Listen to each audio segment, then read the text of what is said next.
Hi, I'm Eleanor Peterson, and since tomorrow in the States is soup day, I thought I'd share with you my recipe for minestrone the Italian way.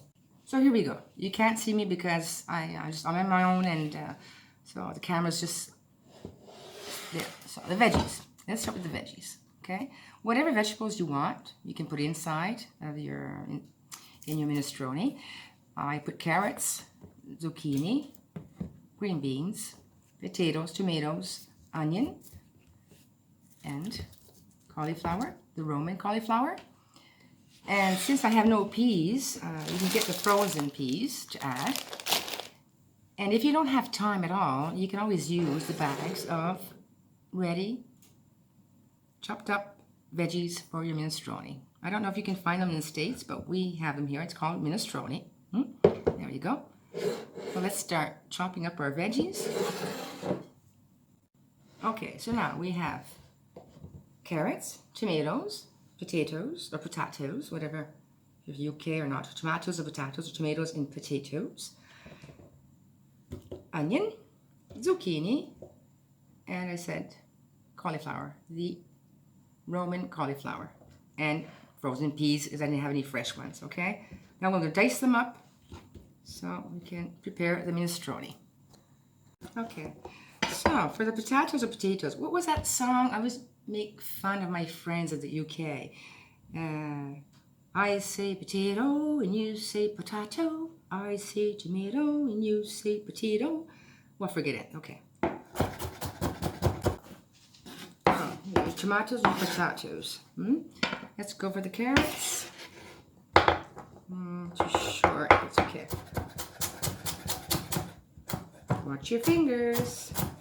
I've had a few accidents, but zucchini, courgette,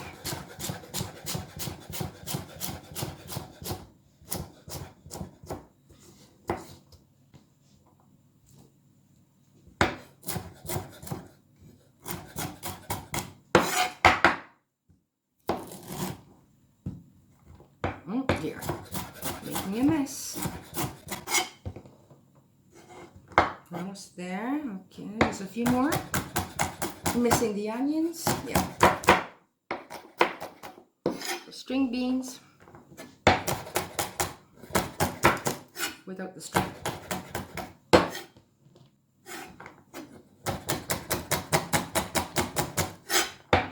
By the way, my mother-in-law taught me how to make minestrone. Well, practically she taught me to cook.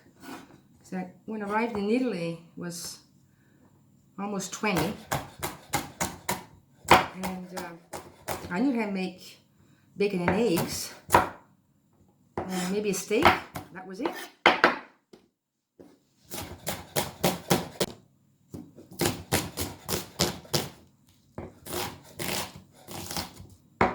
You bored yet? Okay. Now you could add, if you wanted, some parsley. I prefer fresh, but I couldn't find the fresh parsley. And if you use parsley, let's see, I have some frozen parsley somewhere. Let's see. Hold on, It's frozen. Yeah. Be right back, I may have some parsley. Yes, a little bit. Oh, it's frozen. Not well. Yeah, not too bad. Not too bad. See, here's parsley. Let's grab another. Oh, where is it? Oh, here it is. There you go. Now, parsley. You still with me? I'll just probably cut a few. Okay, so this is la mezzaluna.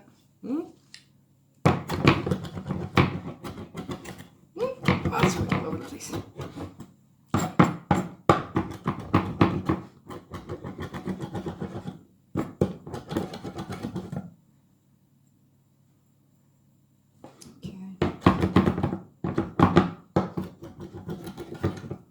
Okay, there we go.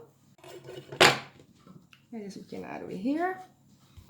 And just wait a second, we'll go to the pots and pans. If you dice the veggies, tiny little pieces, the minestrone will have a better aroma. And I don't throw them into a pot of water. I first put olive oil in the pan, in the pot, okay, saucepan. Put the veggies down, okay. Put the veggies in here. There we go.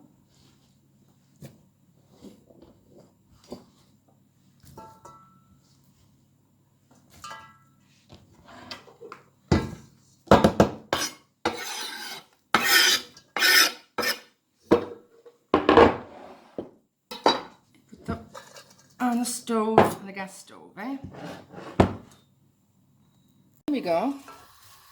We have that, the gas burners in Italy, eh? So,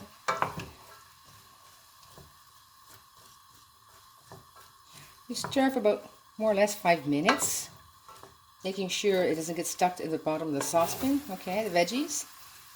And it enhances the flavor this way, okay? So, we'll just keep on turning this around for 5 minutes. Then we'll add a pinch of salt. Teaspoon of salt. We'll let it cook for at least an hour, okay? Checking the water level. Obviously we'll be adding water and covering it all up, okay? And then we'll let it simmer for an hour.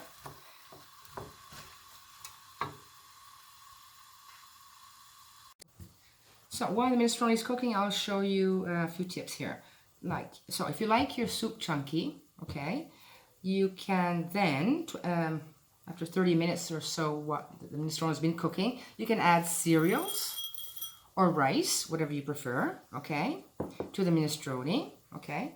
And what not, waste not, if you have Parmesan cheese crusts like this, which I've scraped and cleaned, okay, you put it inside the minestrone.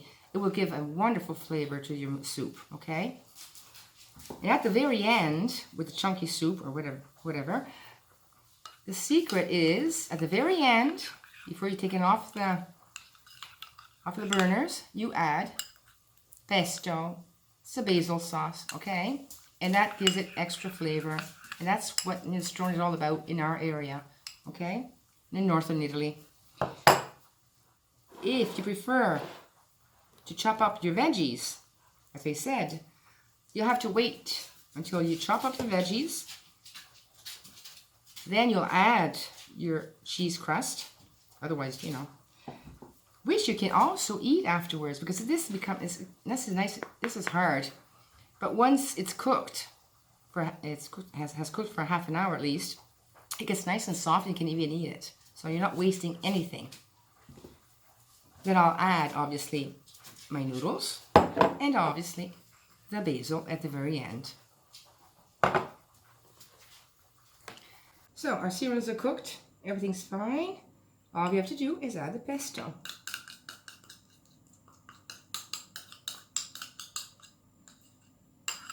And I dip it in so I don't waste any pesto, which gives it the flavor.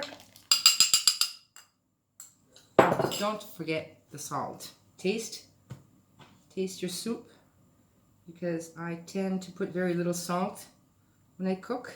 You can always add it afterwards, but if you have too much, well, there we go. Oh,